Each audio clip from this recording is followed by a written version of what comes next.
Dear students, मैं doctor Mahavir Singh Yadav, सह आचार्य भौतिक शास्त्र, राजकीय महाविद्यालय बाड़मेर। आज आप लोगों को BSc part first physics paper third electromagnetics का topic potential due to a dipole, एक डाइपोल के कारण, एक द्विध्रुव के कारण किसी बिंदु पर विभव का मान कितना होता है और उसको कैसे कैलकुलेट करते हैं, कैसे निकालते हैं, इसके बारे में अपना व्याख्यान मैं देने वाला हूँ। आज के व्याख्यान में मैं कैलकुलेशन से पहले कुछ बातों को आपके सामने और रखना चाहूँगा, उनको एक्सप्लेन करना चाहूँगा, जिनके अंदर पहला है इलेक्ट्रिक डाइपोल। अर्थात डाइपोल होते क्या हैं, क्या मतलब है उनका, डाइपोल मोमेंट को किस तरह से डिफाइन करते हैं और डाइपोल्स के एग्जाम्पल क्या क्या हो सकते हैं, एग्जाम्पल्स ऑफ डाइपोल। और उसके बाद में potential at a point due to a dipole, मैं उसको कैलकुलेट करता हूँ। तो यहाँ जो इलेक्ट्रिक डाइपोल किस तरह से डिफाइन करते हैं, इलेक्ट्रिक डाइपोल यदि दो परिमाण में समान परंतु विपरीत प्रकृति के आवेशित कण अत्यंत लघु दूरी पर स्थित हों तो आवेशों के इस युग्म को विद्युत द्विध्रुव कहते हैं। अर्थात यदि एक आवेश प्लस आवेश है और ये निश्चित दूरी पर दूसरा आवेश समान मात्रा के अंदर, ये प्लस क्यू आवेश है, इसको प्लस क्यू कह देता हूँ, तो और यहाँ ये दूसरा जो आवेश है इसको माइनस क्यू आवेश कह देता हूँ। दोनों के बीच में डिस्टेंस क्या है, डी है। तो इस तरह की जो व्यवस्था होती है, डी का मान क्या है, अत्यल्प है। तो यहाँ ये समान परिमाण में समान तथा प्रकृति के अंदर विपरीत आवेश जब अल्प दूरी पर होते हैं तो इस व्यवस्था को, इस युग्म को विद्युत द्विध्रुव के नाम से इसको जानते हैं। अब डाइपोल मोमेंट क्या होता है, अर्थात द्विध्रुव आघूर्ण क्या होता है। तो इसके लिए मान लेते हैं कि समान जो आवेश है वो परिमाण, जिसका परिमाण कितना है, q है, और ये दोनों प्लस और माइनस q आवेश के जो कण हैं वो कितने डिस्टेंस से d पर विद्यमान है। तो किसी एक कण के आवेश का परिमाण q तथा सदिश दूरी d का गुणनफल निकाय का द्विध्रुव आघूर्ण कहलाता है, जिसको p के द्वारा रिप्रेजेंट कर देते हैं। अर्थात p इक्वल टू, इसको क्या कर देते हैं, q इंटू डी वेक्टर। अर्थात यहाँ द्विध्रुव क्या है, एक सदिश राशि होती है जिसकी दिशा ऋण आवेश से धन आवेश की ओर होती है। एमकेएस सिस्टम में डाइपोल मोमेंट या द्विध्रुव आघूर्ण का जो मात्रक है, यूनिट है, वो कूलाम इंटू मीटर होता है। द्विध्रुव आघूर्ण के लिए एक अन्य व्यवहारिक इकाई जिसको डिबोई कहते हैं का, उसका भी उपयोग किया जाता है। अर्थात एक debye equal to 3.3 into 10⁻⁻30 coulomb into metre होता है। तो इस तरह से यहाँ ये जो डाइपोल मोमेंट है, परिमाण और उनके बीच की जो डिस्टेंस है उसके गुणनफल के बराबर होता है, और ये कैसी राशि है, एक वेक्टर क्वांटिटी हुआ करती है। अब एग्जाम्पल्स ऑफ डाइपोल्स के लिए किस तरह से समझ सकते हैं, क्या एग्जाम्पल्स इसके हो सकते हैं। अब प्रत्येक परमाणु या अणु में ऋण आवेशित इलेक्ट्रॉन तथा धन आवेशित प्रोटॉन होते हैं। ये कण अत्यधिक लघु आयतन में स्थित होते हैं। आयतन में आवेश का वितरण बाह्य प्रेक्षण बिंदुओं के लिए इस प्रकार व्यवहार करता है जैसे संपूर्ण आवेश किसी बिंदु पर स्थित हो। इस बिंदु को वितरण केंद्र कहते हैं। अनेक परमाणुओं या अणुओं में धनावेश तथा ऋणावेश का वितरण केंद्र समान नहीं होता है। ऐसे परमाणु या अणु स्थायी विद्युत द्विध्रुव निकाय का निर्माण करते हैं। इसे ध्रुवीय परमाणु या अणु कहते हैं। उदाहरण के लिए HCl का अणु लें तो यहाँ जो HCl में H प्लस धनायन तथा Cl क्या होता है, ऋणात्मक आयन होता है। दोनों आयनों में समान परिमाण तथा विपरीत प्रकृति का नेट आवेश होने के कारण HCl क्या होता है, एक अणु उदासीन होता है। परंतु ऋण तथा धन आवेश के वितरण केंद्र पृथक होने के कारण यह एक द्विध्रुव बन जाता है।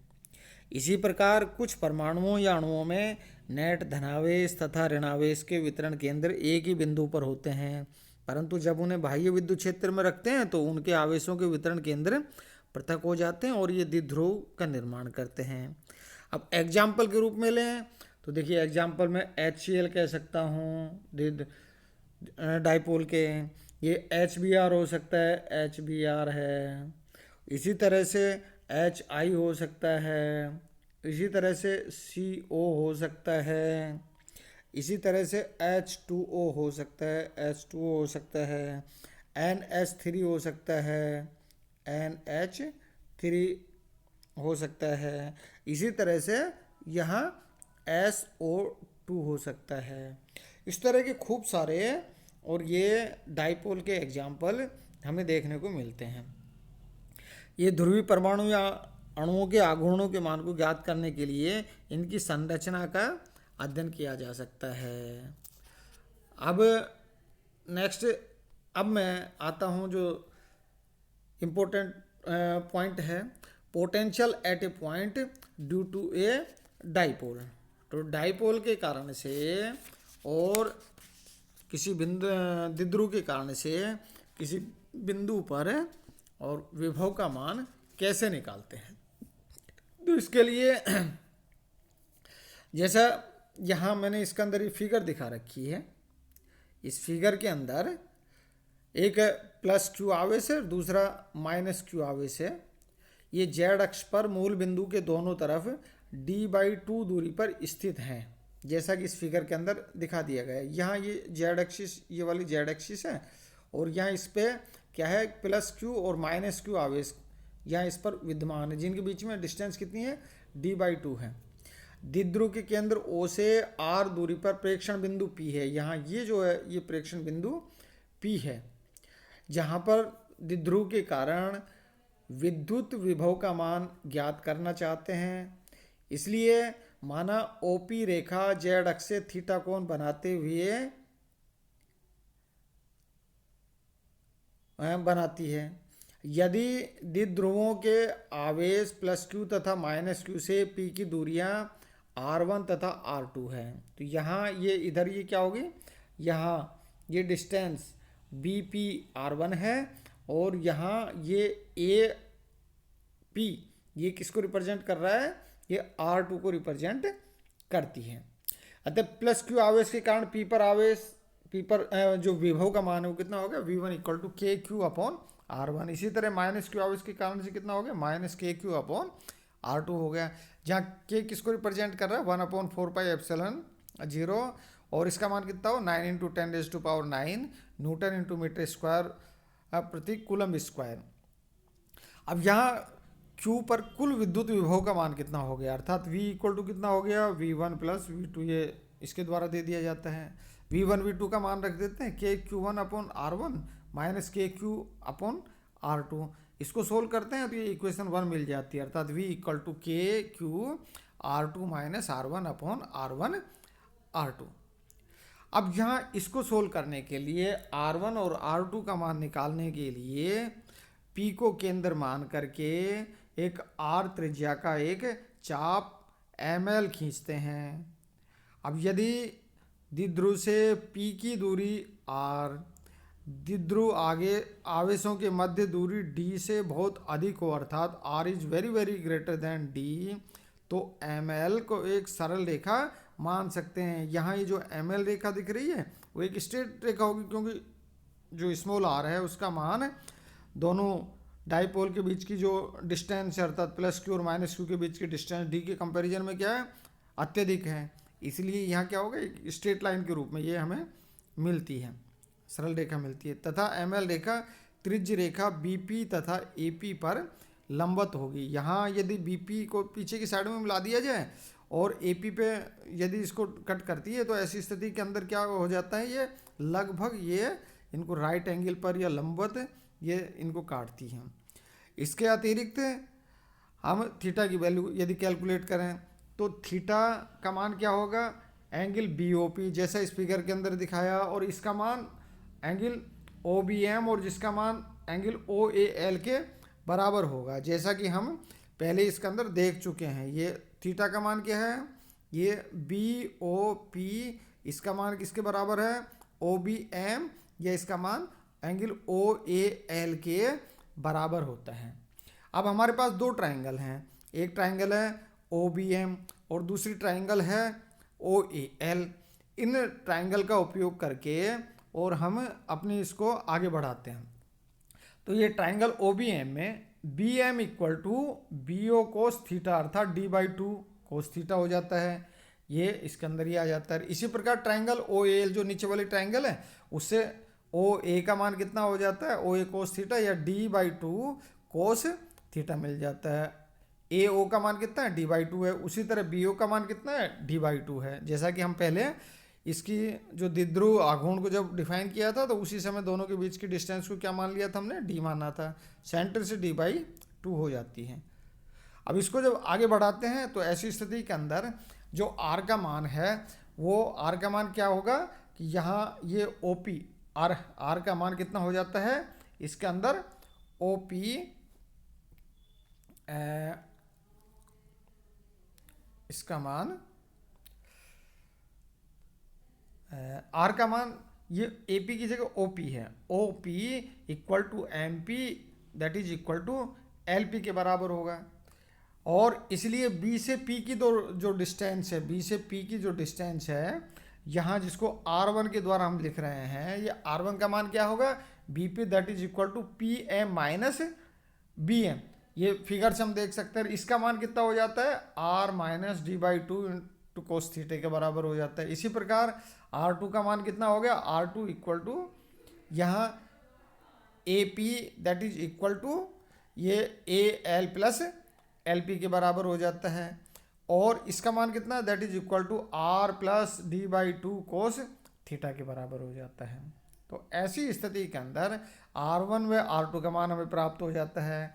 आर वन और आर टू का जो ये मान है हम समीकरण एक के अंदर रख देते हैं। तो समीकरण जब एक में रखते हैं तो उससे हमें मिल जाता है v equal to K Q, और समीकरण एक क्या है, K Q R two minus R one upon are one are two. तो आर वन और आर टू की वैल्यू इसके अंदर रख देते हैं, अर्थात आर टू की वैल्यू रख देते हैं r plus d by two cos theta minus r minus D by two है तो प्लस की हो जाएगी, plus d by two cos theta हो जाती है, upon are one are two r minus D by two cos theta into r plus d by two cos theta ही मिल जाती है। इसको सोल्व करते हैं तो हमारे पास आ गया K Q D cos theta upon R square minus D square by four cos square theta. तो यहाँ ये जो इक्वेशन 2 के रूप में और हमें इस पोटेंशियल का मान मिल जाता है। अब इसको थोड़ा सा और हम सिंप्लीफाई करते हैं। तो सिंप्लीफाई करने के लिए चूँकि हम जानते हैं कि जो स्मॉल आर है उसका मान क्या है, इस डी के कंपैरिजन के अंदर क्या होता है, बहुत छोटा बड़ा होता है, इसलिए D square by four cos square theta को आर स्क्वायर के सापेक्ष क्या कर सकते हैं, नगण्य मान सकते हैं। और वहाँ उस इक्वेशन के अंदर हम क्या कर सकते हैं, D square by four cos square theta को क्या कर सकते हैं, छोड़ सकते हैं। तो इसलिए v equal to K Q D cos theta upon R square, या फिर इसको v का मान रखें तो ये इक्वेशन थर्ड के रूप में हमें ये मिल जाती है। अर्थात q और d किसको रिप्रेजेंट कर रहा है, ये p को रिप्रेजेंट कर रहा है, ये क्या डाइपोल मोमेंट को रिप्रेजेंट कर रहा है। तो ऐसी स्थिति के अंदर ये हमें इक्वेशन 3 मिल जाती है, अर्थात v equal to K P cos theta upon R square, जहाँ p किसको रिप्रेजेंट कर रहा है, q इंटू डी अर्थात द्विध्रुव आघूर्ण को या डाइपोल मोमेंट को रिप्रेजेंट करता है।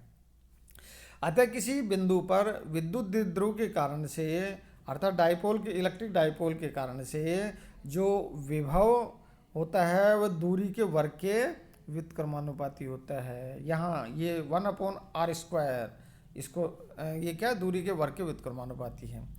अब चूंकि p तथा r के मध्य कोण कितना है, थीटा है, तो यहाँ जो p r कोस थीटा, तो यहाँ इसको क्या लिख सकते हैं, ये p r cos theta, p r ये क्या हो जाता है, ये p r कोस थीटा। तो यहाँ इसकी जगह पर ये लिख सकते हैं ये P dot are cos theta, तो यहाँ अपने पास में आ गया, ये इक्वेशन इस रूप में मिल जाती है, अर्थात V equal to K P R cos theta that is equal to upon R cube.